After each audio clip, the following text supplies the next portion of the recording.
Friday. I call it Friday. Hope you all are doing well today. I can't see you, but I know you're there. And thank you for joining me, and thank you for being so flexible today. I actually had a meeting with the YMCA at 12, so I could not get online at 12, but thank you. And I have a few updates for you regarding that too. Just want to make sure you know who our um, folks on the panel are. It's Mr. Bolton, who probably needs to change his screen because it says Nurse Sharit still on there, and Miss Sharp is in the background as well. Miss Griffith and Nurse Sharit are here with her camera on. Nurse Sharit. Um, so, Welcome to another edition of our town hall meeting.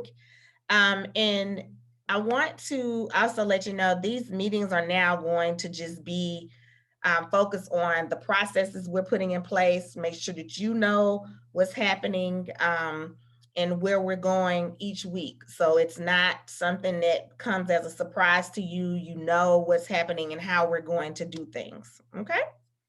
All right, let's get started. So today we're going to talk about just the current COVID infection rates and CDC guidance, as well as we're going to talk about what morning arrival and afternoon arrival looks like. As well, we'll have some question and answer piece and then some next steps. All right. So as of yesterday, these are our numbers, which they are still high. 743 cases per 100. I'm sorry, we're not seeing your screen. We're seeing Really? forms. All right. I thought I was sharing that. So sorry. Thank you. I had it up. Thank you so much for that, Miss Griffith. I'm sorry. Hmm. I'm coming. Hi, Nursery.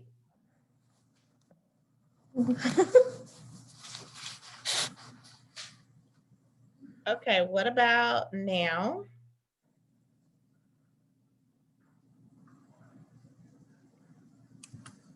Now? Okay. Now? Yep. Okay. Thank you all for bearing with me. Okay, so the cap numbers are 743 as of yesterday, and Fulton County is 843. So the numbers are still high. And we're still going to make sure that we focus in on what the numbers say and make our decisions around the numbers. Okay. All right. So this is our chart that we go by with the DOE and Department of Health. Substantial spread is where we are right now. The minimum to moderate spread, we would be in a traditional hybrid or full distance learning. Full distance learning mode. And if it's low to no spread, we would be in a traditional face-to-face environment. All right. So just want to make sure that you remember our teachers are going to be in phase 3. They'll be remote until February 19th. Yes. We can't see your screen. Your slides aren't popping up. You know what? Present. Okay. What about now? Yes. So go to the slide now that you were talking about. Thank you. I got these two devices going, so I apologize. Thank you. There we go. All right. So again, remember that we're looking at the February 19th as a return date for teachers, possibly if those numbers allow us to, as well as scholars still being remote. All right, so let's kind of talk about morning arrival. Morning arrival will begin at 7:30. I want to make sure that I stress to you that there is no before care. We will start morning arrival at 7:30. We will have a full-time social worker on staff with us to work through this piece as the students return.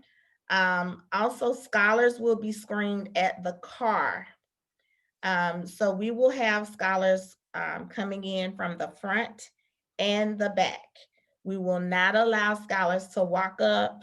They won't be able to just jump out the car. You know, sometimes we like to do that. We can't have that anymore.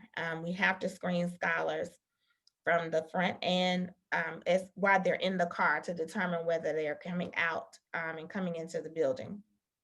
We'll have 4 to 6 staff members in the front and 4 to 6 in the back as well, and they will be equipped with a tablet. And here's the other kicker: everybody's going to have a silent dismissal number, because we will be using that number for every child. It's not going to be families, but that will be a quicker way for us to note people's temperatures instead of trying to find the child's name. So we'll have an iPad or some type of tablet outside. When we take the child's temperature, we'll pull the child's number up, record it, and then we'll keep moving. So that is how we're going to do morning arrivals. So I want to make sure that you understand that. Also, if a scholar's temperature is high, they will not be allowed to exit the car. We'll take that, and that child can jump on virtually, but they can't exit the car. I just want to make sure that I stress that, especially as we're trying to make sure that we don't have an outbreak of COVID as well. Scholars are going to move to their classroom upon entry into the building. We will have food carts on each end of the building. So if they want to get breakfast, they'll be able to get breakfast from that food cart, and then they will go directly to their classrooms and eat breakfast. We will not eat breakfast in the cafeteria once we move into this hybrid mode. Also, if scholars are not in the building by 7:55, they'll have to resume virtually. And hopefully you understand the reason why is because our staff members will be in class. We will not be able to screen students as they come in tardy, that type of thing. And we also, when students are tardy, parents are supposed to come in and sign them in, but we have those that do not. But we want to make sure that scholars are in place, and the scholars that are supposed to be there are there. So parents, we got to plan accordingly, making sure that we're getting there on time, beating that traffic, that type of thing. And I don't want anybody mad with us, because what we do for our scholars, we're doing that to make sure that scholars are safe, staff members are safe, and you feel comfortable with your scholars in the building being present. Also, we are looking at possibly assigning our students by grade level. I know before we talked about alphabets, but as we were working on our assessment schedule the other day, we were looking at having students that are in grades 3, 5, and 8 come one day, grades K1, 2, 4, that type of thing coming on another day, because when we build the testing schedule, it will be easier for you all to understand, who would be in the building. We're still working out those kinks, and we'll have our numbers so that you'll know, but I just want to make sure that I explain it to you. And again, our siblings, we want to make sure that they're together. And when students return, all teachers will already be in the building as well. Okay. And the daycare van, when we have daycare vans, they will arrive in the front. The van is going to have to know the scholar's number. So when we drop off, we come into the van to take temperatures. It's not the van dropping and leaving. We have to make sure that we are checking the scholar's temperatures that way as well. All right, and dismissal, that will begin at 2:55. And remember, we had to pay for car rider numbers, the silent dismissal numbers. We won't have to do that. Every child will be assigned a number. So we don't have to have anybody fussing at us about paying $5 for a piece of paper or anything like that. But you all will receive a car rider number. Every child will get a number. Okay.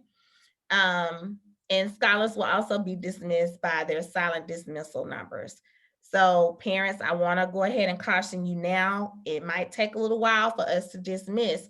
So I need you to be adjusted because we can't have any walk-ups and we can't have children being text from the car, telling them to just come on outside because we have that sometimes. And so that's not something that we want to do this time, especially during this COVID, uh, especially during the pandemic. Let me say that.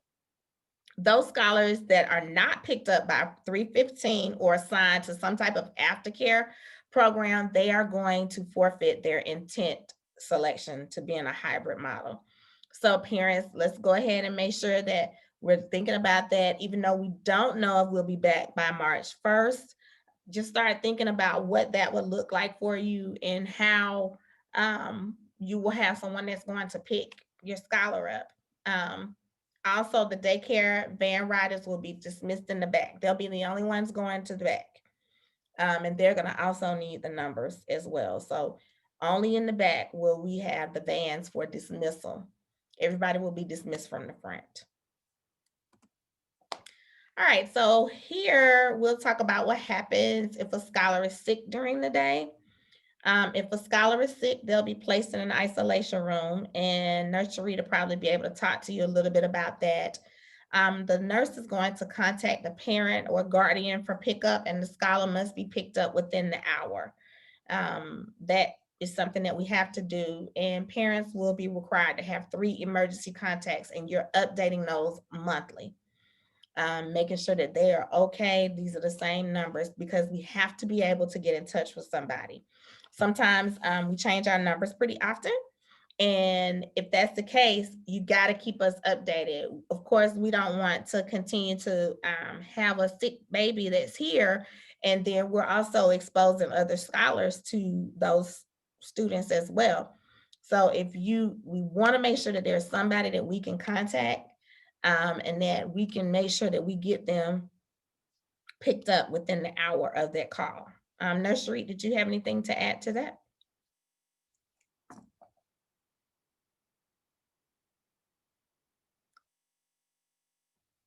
Can't hear you, nurse. I'm sorry.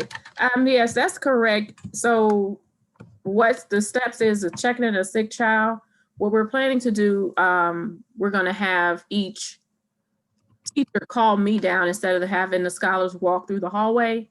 And that way I will assess the scholar in the hallway. And if they have any symptoms of COVID-19, we actually will take that scholar to the wellness room. After that, that's when the parent will be called. That's about it. Okay. Thank you, nurse.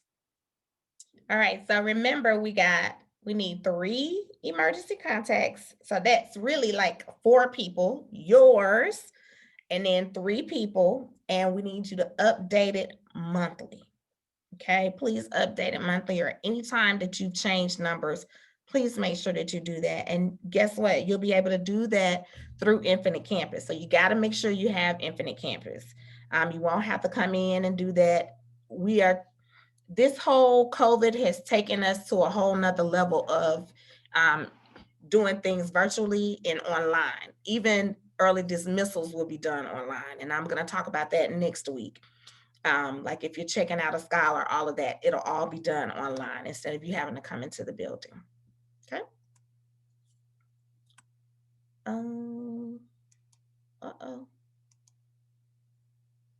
Listen.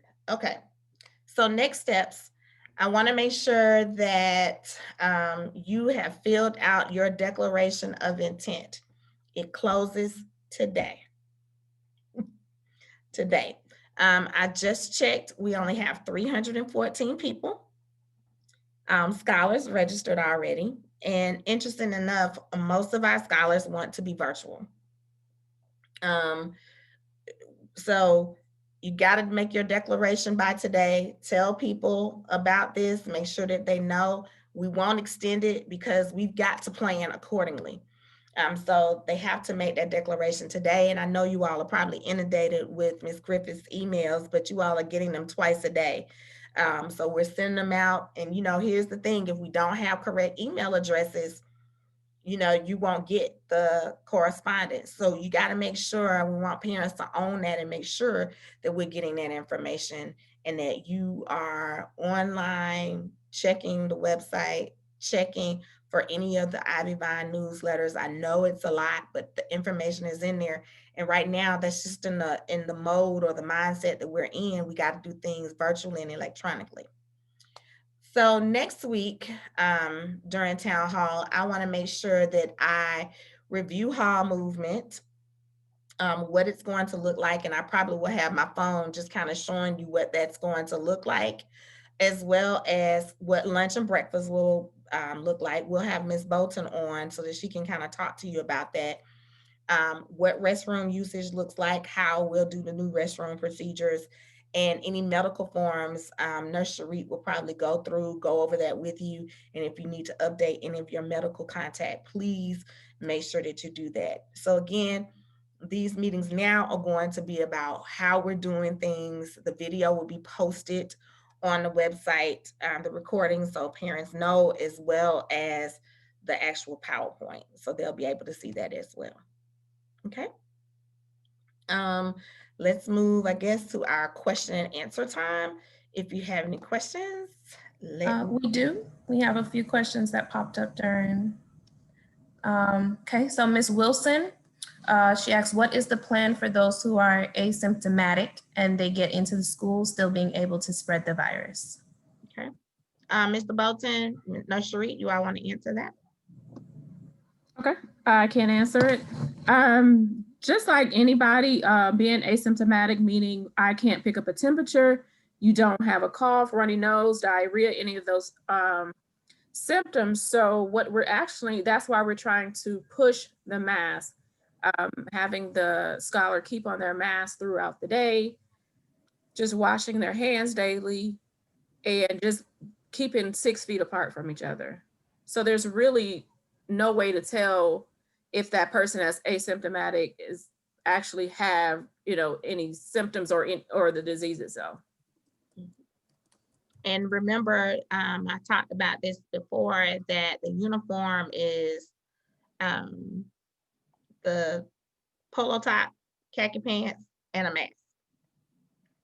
It's required. I have mine on a little chain now. I keep it so I don't forget that I have it. A lot of times I'm like, oh, I forgot it. I just keep it on a chain so it's with me at all times. But they are required. It's a part of the school a part of the school uniform. Okay. Mr. Bolton answered this question. However, I'll just say it out loud for other parents. What is the average number you are looking for in order to start the scholars in March? That's from Ms. Smith. He did advise the recommended number is 100 cases per 100,000 people. We are currently at high 700s, in some areas in the 800s. Miss, let me speak to that, Ms. Griffith. Looking at Cobb County, they lost 2 teachers yesterday. And that, was very shocking. And I think that people are mistaken that the vaccine is going to stop the spread of COVID and prevent COVID. It does not prevent COVID. I want us to remember that. The vaccine does not do that. The vaccine pretty much lessens your symptoms. Am I correct, Nurse Sharit? Correct. So, I'm going to get the vaccine too, but guess what? I'm going to still have on my mask. So, I want us to be clearly understand that the virus is not going to be eradicated in 3 months. I want us to understand it's not going to go away in 3 months, but it will lessen, the numbers if we just do what we're supposed to do. Okay. All right. We have an anonymous question. What is considered a high temperature to not enter the building? Nursery. Okay. Right now, according to the CDC, it is at 100.4. But back to if your child has a slight temp, is anything as a normal body temperature is 98.6. Any, if the scholar has a temp of 98.6 and I see other symptoms of COVID-19, we will have to turn that scholar away. So that's why we are asking that parents order the free thermometer, so that way they won't waste their time coming out to the school and probably possibly have to get called from their job to come back out and get the scholars. I am putting the number inside the chat, so if you can just pass it along to other scholars, and it's one per scholar that attends Ivy Prep. Okay. Ms. Jackson, I saw that your hand was raised. Did you have a question? Ms. Walls, what about the students on public transportation since they can't walk up? So if they're on public transportation, here's the thing. We have to have your contact number. And that's gonna be a challenge. We haven't worked through that. I'll be honest with you, transparent. We don't have many students that are on public transportation. I think at the most, maybe 2, 3 at the most. But we do have some students that are in Uber that are coming to school. And I wanna make sure that people know that they're not supposed to be in Uber at young ages without adult supervision. So that is the challenge that we have in trying to figure out what are the next steps or what we do for them. So Mr. Bolton, if we can make sure that we know that about public transportation, how we're gonna do that. That's a challenge. Thank you. Ms. Lyons, if a student has symptoms and are sent home, will they be required to take a COVID test to show proof that they can return to in-person school? So no, places cannot require that. You can remain, if I'm not mistaken, nursery, I'm relying on you. You can remain positive or, you know, however this works for however long as far as retesting. We don't recommend that. Could you elaborate a little bit more on that? So right now, if you test positive, what they're saying is you can still test positive 90 days later. So if a scholar is sent home just for symptoms, we will still like for that scholar to, you know, quarantine for the least 5 to 10 days until they return back to school, because sometimes it lies dormant in our bodies and we're not sure if we have it or not. So we just want to keep everybody safe. So we're suggesting if they're sent home, I would suggest from 5 to 10 days to stay at home. And you'll receive a letter. Let me say this, if your child is sent home, we'll give you a letter of when that child can return. And we want to follow, the CDC is telling us 10 days at the minimum. So I want to make sure that we stay within that guidelines, 10 days at a minimum. But you know, if your child has the virus or we can't require you to test them to say that they are coming back up negative, because sometimes you can get those false positives. Even with my experience, I have not retested because my doctor did not recommend it, but I stayed out my 14 days. So I'm going to test again, but I want to make sure I'm testing for myself. It wasn't a requirement for me to come back to work as long as I did my 14 days. Okay, Ms. Dallas, if the scholars are able to return to school in March, will there be plans for any testing? And I'm guessing you're thinking if we are going to test the students, or is this an academic testing question you're asking? The COVID testing, Ms. Dallas, or already? I'm gonna go ahead and allow you to speak, Ms. Dallas. I'm talking about the already. Okay, so the scholars test 3 times a year, Ms. Dallas. They're actually in testing mode right now. We did it, and we'll do it at the end of the year as well. So we do it 3 times a year, the beginning, middle, and the end. We also will have a mock milestones the first week back for Face-to-Face, which is April 26th that week. they'll do a mock milestone, so we'll actually know even more where the scholars were. I hope that where the scholars are. I hope I answered your question. Yes. Okay, thank you. Miss Miss Wright, you had a question in the chat in regards to temperatures. Do you mind speaking on that, please, so that Nurse Sharit can assist you? I just was trying to get a confirmation and understanding because, you know, I run the daycare, that if they're above 98.6, Yes, me. then they're not, right? Correct. They're not allowed in the building. Okay, because I know here we just said 99, because sometimes with the coats and stuff on in the winter, kids tend to warm up. And again, Ms. Wright, they can have, you can have no temp and still have the. Yeah, I know. And that's one of the things that, because some people are just relying just on the temp. I was saying you can have no fever, but if you have the, you know, you have the symptom, you still turned away. Right. Oh yeah. But I was just saying temp alone, anything above 98.6, you're not allowing them to come. Go ahead. It's 100.4 according to the CDC. We're trying to stay in compliant, but usually last year before all of this happened, once they get 99.4, it's usually going to go up. Right. Well, that's why I said I tell my parents here that anything, if they're at 99, they can't come. But I wanted to confirm you were saying 98.6. If the kids are above, then just keep them home. Yes. Okay. We have a lot of children, Miss Wright. Oh, I know.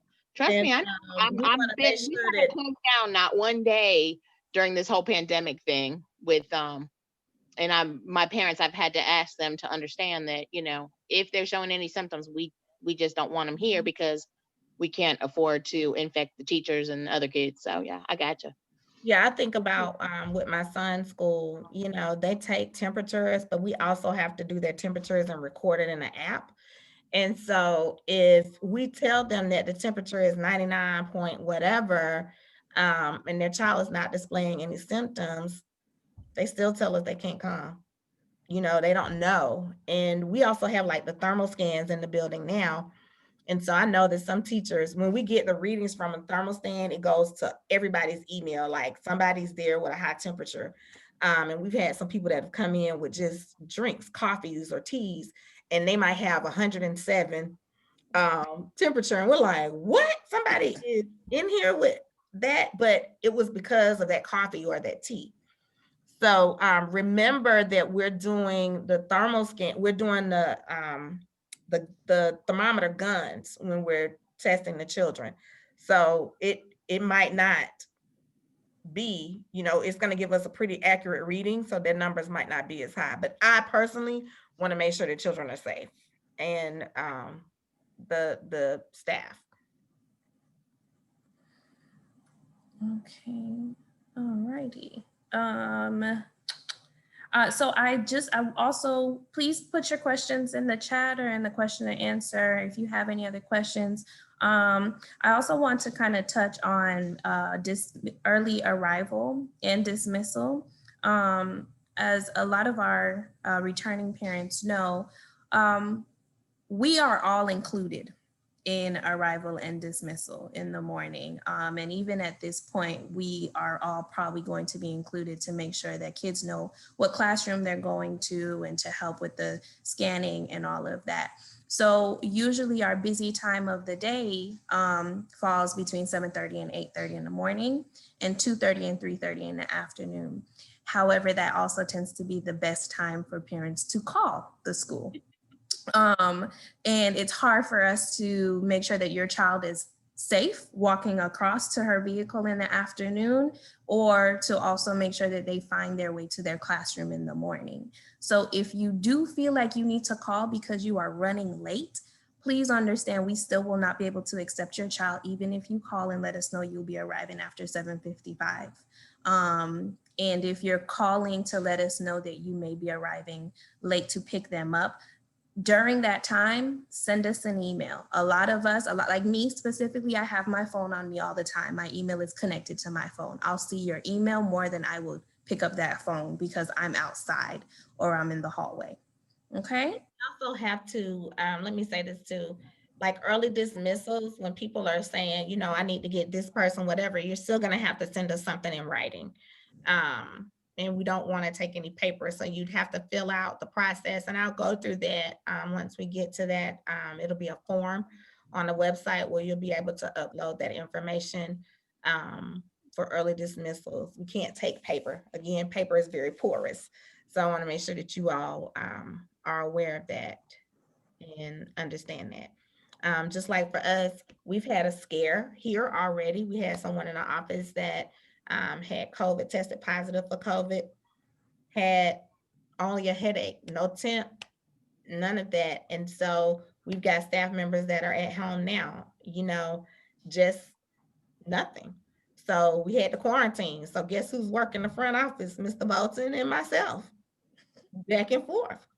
So, you know, I laugh sometimes. The other day I was in the office and the mailman brought in mail and I didn't have any gloves or anything. I said, just put that right there, you know, like I'm not touching anything or any of that.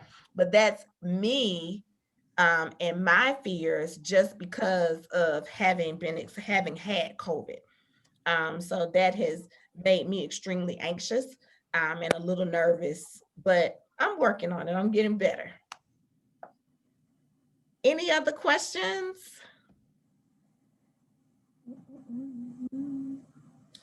Okay. Please remember to re-enroll as well. Re-enrollment does end next week, Friday, I believe, the 27th. So if you have not re-enrolled, please re-enroll through School Mint. If you are having trouble, please contact our enrollment office. That is enroll@ivyprepacademy.org. And thank you for some of these comments. Mr. Bolton's writing those down as we meet. That helps us think through stuff. Like if there are some other things, because guess what? Nobody has a perfect plan. And what I want to say to you, some school districts are teetering back and forth. We're coming back, we're not coming back, any of that. I'm not doing that. We're not going to do that. We're going to make a decision and stick to it. So that's why we pushed out the date for scholars to come back like March. Because we'll know a little bit more about what we're doing and being safe. But I want to make sure, I don't want to do the teetering back and forth. I want to make sure that we have a plan. We know exactly what to do. And these town halls are helping us because we're taking notes on what's being said and planning. We meet every week, the planning team with this. So thank you for your help. I just have something to say too. So I just looked at an email. The last shipment for the thermometers is March 1st. So whoever's planning to order a thermometer, the last shipment that I can put in is March 1st. So if you can pass that along, and we'll include it in the newsletter too.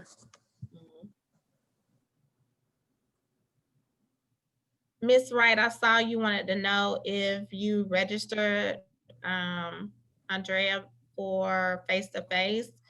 I'll look and see what it was. But if you filled it out, I hope that you selected Face-to-Face. But I'll look and let you know shortly. I'm gonna write myself a note for that.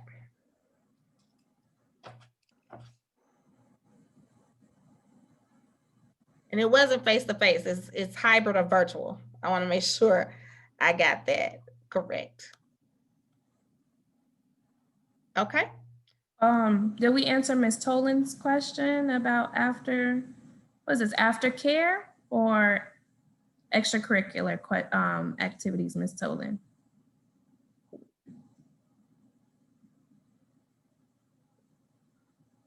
Aftercare. Okay, so we're still working with Aftercare. I had a meeting with the YMCA today, and it's going to really be based on our numbers and how many people select the hybrid model for Aftercare. Right now, they have about 28 of our scholars, and believe it or not, they have not had one COVID case since March. They haven't had any COVID cases. And so one discussion that they had with us, which I do understand, they are concerned about bringing another group to the YMCA that they have not had. So that possibly increases the chances of students, having some challenges or having COVID. So we'll discuss again with the numbers here and what that's going to look like for us. And it's going to be based on those numbers for those who say they're coming back hybrid. Face-to-face might look a little different as well, but I do know we discussed having a summer camp here, possibly having one here for our students with the YMCA in the afternoon, where we could possibly do a learning loss program in the mornings and then having summer camp in the afternoon. But that's just discussions. That was just today. So I don't want anybody running out and saying, oh, they're going to have summer camp at Ivy. Not yet. Okay. All right. Any other questions? And just as a reminder, parents, if this is your first town hall meeting, we know that Ms. Bolton will be joining us next week to talk about lunch and breakfast. However, just a reminder, we are not accepting any outside food into the building when the kids return for hybrid learning. I know a lot of you all have your special requests for bringing lunches for your kids to the building. However, that is something we're going to have to put in place. When you say special lunches, what was that, Ms.? They bring, just dropping off lunch. Sometimes it's outside food, but pre-packed lunches specifically. I'm still confused. Kind of talk about that, I guess, a little bit later. Right now, I'm at 320 people that have responded for making a declaration for their scholars. And again, as I said, it is more of people wanting to remain virtual. And so I want to make sure that I address that. And Ms. Wright, I don't see anything for your baby girl. I don't have anything. I did just repost the link in Dojo if you all are having trouble locating it. Go ahead and fill out the link, Ms. Wright. Yeah, I don't see any. No problem. All right, any questions?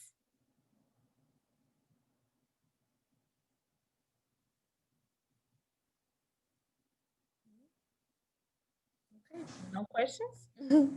Well, this has been recorded. It will be available for you to review and rewatch on our YouTube page.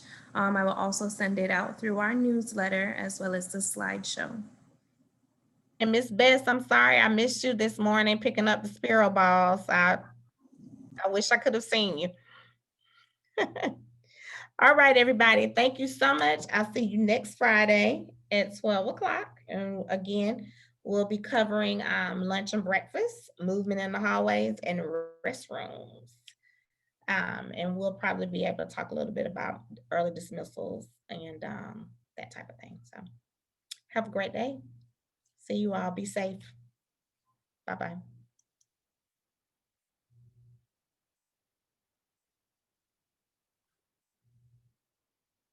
We good, Griff? You on mute. But I'm good. I'll talk to you later. Send me the recording when